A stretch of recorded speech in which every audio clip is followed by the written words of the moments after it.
Hello all, welcome back to another new video of Learn with Bhavna. Now we are starting MPS 003 का question 5. I'm sorry थोड़ी सी videos delay हो रही है because I was not doing well. आज भी मैं थोड़ी सी बीमार हूँ, but still I thought why not to post 2 to 3 videos. इसलिए मैं अपना best try करके आपको videos provide कर रही हूँ. But before exam आपको सारी videos मिल जाएंगी. I am feeling much better today.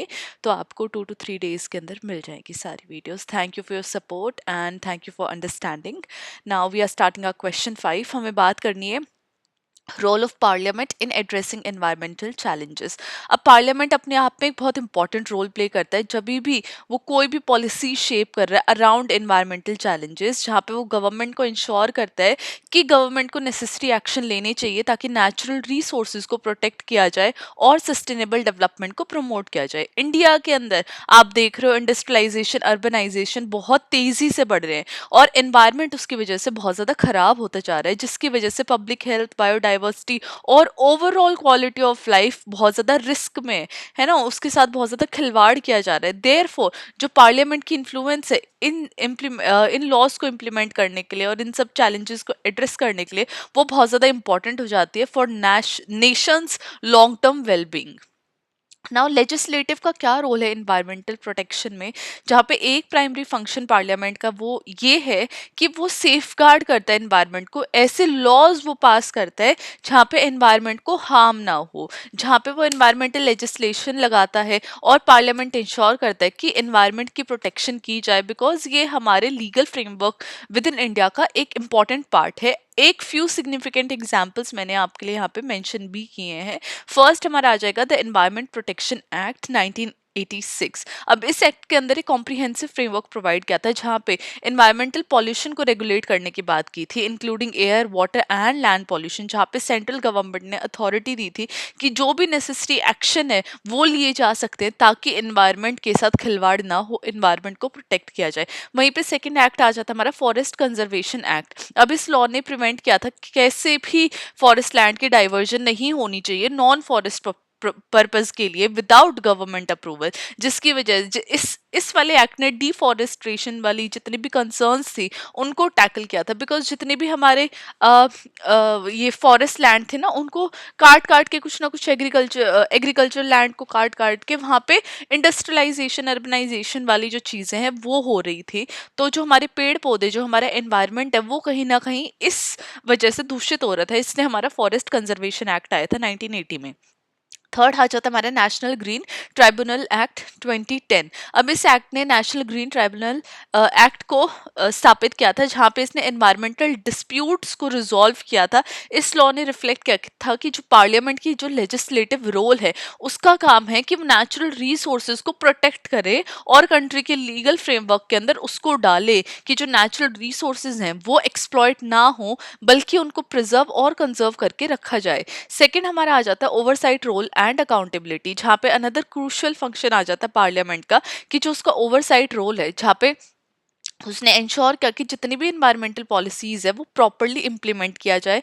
वो जो जितनी भी पार्लियामेंट कमिटीज़ है, डिबेट्स है, डिस्कशन है, तो पार्लियामेंट उसमें एक बहुत इंपॉर्टेंट रोल होल्ड करता है जहाँ पे वो इन्वायरमेंटल कंसर्न्स के एक्शन को एड्रेस कर रहा है. जैसे standing committee on environment, forest and climate change, वो अपने आप में एक इंपॉर्टेंट रोल प्ले कर रहा है जहाँ पे वो गवर्नमेंट की इन्वायरमेंटल पॉलिसीज के रोल को स्क्रूटनाइज करता है और सजेस्ट करता है कि गवर्नमेंट कहाँ पे लैक कर रही है और गवर्नमेंट कैसे जितने भी लॉज वो ला रही है, जितने भी इम्प्लीमेंटेशन कर रही है रेगुलेशंस की, वहाँ पे कैसे अपने आप को इम्प्रूव कर सकती है. राइट. तो गवर्नमेंट, पार्लियामेंट भी अपने आप में एक बहुत इंपॉर्टेंट रोल प्ले कर रहा है यहाँ पे. नाउ अब जो जितने भी पार्लियामेंट्री डिबेट्स हैं जो भी रेज करते हैं पब्लिक अवेयरनेस के बारे में एनवायरमेंटल इश्यूज के ऊपर, वो भी गवर्नमेंट के डिसीजन को शेप कर सकते हैं, पब्लिक ओपिनियन को शेप कर सकते हैं. फॉर एग्जांपल 2015 के अंदर पार्लियामेंट के अंदर एक डिबेट छिड़ी थी जहाँ पे उन्होंने अलार्मिंग लेवल्स देखे थे एयर पोल्यूशन के दिल्ली के अंदर, जिसकी वजह से उन्होंने इम्प्लीमेंटेशन की थी ऑड इवन व्हीकल स्कीम की. आई होप आप सबको याद होगा केजरीवाल के अंडर ये वाली स्कीम डाली गई थी ताकि जो इतना ज़्यादा पॉल्यूशन बढ़ रहा है, एयर पॉल्यूशन, राइट, वो थोड़ा बहुत कहीं ना कहीं मैनेज किया जा सके. अब थर्ड हमारा आ जाता है बैलेंसिंग डेवलपमेंट एंड एनवायरनमेंट। अब एक बहुत सिग्निफिकेंट चैलेंज पार्लियामेंट फेस करते हैं कि जहाँ पे उसको इकोनॉमिक ग्रोथ को बैलेंस करना है एनवायरमेंटल सस्टेनेबिलिटी के साथ। ऐसा नहीं है कि एनवायरनमेंट को प्रोटेक्ट कर रहे हो तो इकोनॉमिक ग्रोथ भी ना हो, दोनों को हैंड इन हैंड लेके चलना पड़ेगा। और ये अपने आप में एक बहुत बड़ा चैलेंज बन जाता है, जहाँ पे इंडस्ट्रियलाइजेशन और अर्बनाइजेशन दोनों बहुत इंपॉर्टेंट है डेवलप होने के लिए किसी भी नेशन के लिए, लेकिन वो कहीं ना कहीं एनवायरनमेंट के ऊपर प्रेशर डालते हैं। तो यहाँ पे पार्लियामेंट का रोल आता है, जहाँ पे वो इंश्योर कर रहे हैं कि जो डेवलपमेंट है उसकी वजह से एनवायरनमेंट के साथ कोई भी खिलवाड़ ना हो, एनवायरनमेंट डिग्रेडेशन नहीं होना चाहिए। इस रिगार्ड के अंदर पार्लियामेंट ने काफ़ी सारी सब पॉलिसीज भी निकाली है, जहाँ पे उन्होंने सस्टेनेबल डेवलपमेंट को प्रमोट किया, जैसे national action plan on climate change. अब ये फॉर इंस्टेंस ये आउटलाइन करती है अपने मिशन को, जहाँ पे फोकस करती है रिन्यूएबल एनर्जी के ऊपर, एनर्जी एफिशिएंसी के ऊपर और सस्टेनेबल एग्रीकल्चर के ऊपर। फर्दरमोर जो भी पार्लियामेंट है वो सपोर्ट कर रहा है ऐसे इनिशिएटिव जैसे कि ग्रीन बजटिंग, ताकि वो फंड्स को एलोकेट करे स्पेसिफिकली फॉर एनवायरमेंटल प्रोटेक्शन। तो आप देख रहे हो कि कितना ज्यादा जो पार्लियामेंट है उसका इंपॉर्टेंट रोल हो जाता है जब हम बात करते हैं एनवायरमेंट को प्रोटेक्ट करने की, सस्टेनेबल डेवलपमेंट की। अब चैलेंजेस और लिमिटेशंस क्या देखने को मिलता है? ऑफ कोर्स अगर कोई भी पॉलिसीज आ रही, कोई भी चेंजेस आ रहे, उसके साथ चैलेंजेस भी आते हैं, और वो आपको अपने एग्जाम के अंदर भी मेंशन करना है, बिकॉज जो भी आपका सोशियोलॉजिकल आंसर रहता है वो हमेशा क्रिटिकली एनालाइज आपको करना होता है, जहाँ पे आपको पॉजिटिव नेगेटिव दोनों बताने पड़ते हैं। अब यहाँ पे मैंने लिखा है कि जब हम लेजिस्लेटिव और ओवरसाइट फंक्शन देखते हैं पार्लियामेंट के, लेकिन उसको चैलेंजेस भी बहुत ज़्यादा फेस करने पड़ते हैं इन इन्वायरमेंटल इश्यूज के रिगार्डिंग। अब यहाँ पे क्या है, हमें कॉन्फ्लिक्ट देखने को मिलता है, जहाँ पे वो डेवलपमेंट भी प्रोटेक्ट कर रहे हैं और एनवायरनमेंट को भी प्रोटेक्ट कर रहे हैं। तो ये जो कॉन्फ्लिक्ट है ये कहीं ना कहीं अपने आप में एक चैलेंज बन जाता है। जितने भी इंफ्रास्ट्रक्चर प्रोजेक्ट है फॉर एग्जाम्पल, जहाँ पे वो रिक्वायर करते हैं कि डाइवर्जन हो फॉरेस्ट लैंड का, जिसकी वजह से एनवायरमेंटल और सोशल कंसर्न्स देखने को मिले। मोर एवर ऐसे लॉज आने चाहिए जो कि री इन्फोर्स करे इस टाइप के इश्यूज को, करप्शन को कम करे, और जितने भी रिसोर्सेज लैक कर रहे हैं उनको भी ड्रॉ आउट करे। इसलिए जब हम बात करते हैं कि हमें पॉल्यूशन कंट्रोल लॉज लानी चाहिए, high level of air and water pollution है वो अभी भी बहुत ज़्यादा हमें देखने को मिलता है इंडस्ट्रियल और अर्बन एरियाज़ के अंदर, क्योंकि करप्शन है, रिसोर्सेज नहीं है गवर्नमेंट के पास। तो ये जितने भी चैलेंजेस और लिमिटेशंस है ये भी कई बार पार्लियामेंट को फेस करने पड़ते हैं when they address environmental issues. अब लास्ट में आपका कंक्लूजन आ जाएगा। कंक्लूजन आपको हर आंसर में लिखना है।